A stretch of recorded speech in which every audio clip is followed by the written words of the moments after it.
President Vladimir Putin 24 വർഷങ്ങൾക്ക് ശേഷം ഉത്തര കൊറിയയിലേക്ക്.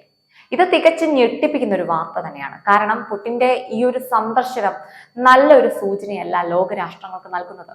US ഉപരോധങ്ങൾ മറികടക്കാൻ ഇരു രാജ്യങ്ങളും അടുത്ത് സഹകരിക്കാൻ ആഗ്രഹിക്കുന്നു എന്ന് പുടിൻ തന്നെ പറഞ്ഞിരുന്നു. ഉത്തര കൊറിയയും ഇതൊരു ചരിത്ര നിമിഷമായാണ് പ്രതികരിച്ചിട്ടുള്ളത്.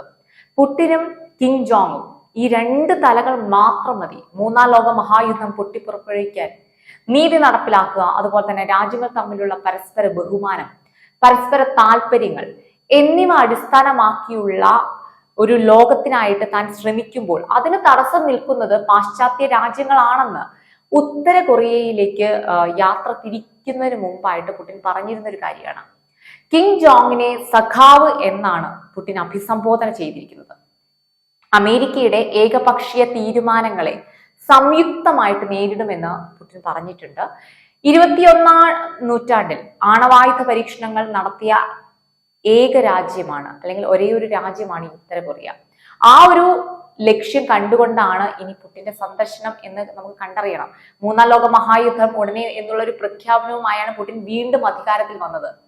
റഷ്യയിൽ നിന്നും പുടിനിൽ നിന്നും നല്ലൊരു പിന്തുണ ഉത്തര കൊറിയയ്ക്കുണ്ട്. ഉക്രൈൻ യുദ്ധത്തിനുള്ള ആയുധങ്ങൾ തേടിയാണ് ഇപ്പോൾ പുടിൻ ഉത്തര കൊറിയയിലേക്ക് എത്തിയതെന്നാണ് അമേരിക്കൻ രാഷ്ട്രീയ കേന്ദ്രങ്ങളുടെ ഒരു വിലയിരുത്തൽ പറയുന്നത്. ഇതൊരു യുദ്ധത്തിന് മുന്നോടിയായിട്ടുള്ള സൗഹൃദ ചുവടുവെപ്പാണ്. റഷ്യക്ക് ആയുധങ്ങൾ ഉത്തര കൊറിയ നൽകിയാൽ അതിനു പകരം റഷ്യ എന്താകും ഉത്തര കൊറിയയ്ക്ക് വാഗ്ദാനം നൽകുക? ഇപ്പോൾ 6000 കണ്ടെയ്നറുകളാണ് ആയുധങ്ങളുമായിട്ട് ഉത്തര കൊറിയ റഷ്യയിലേക്ക് അയച്ചിരിക്കുന്നത്.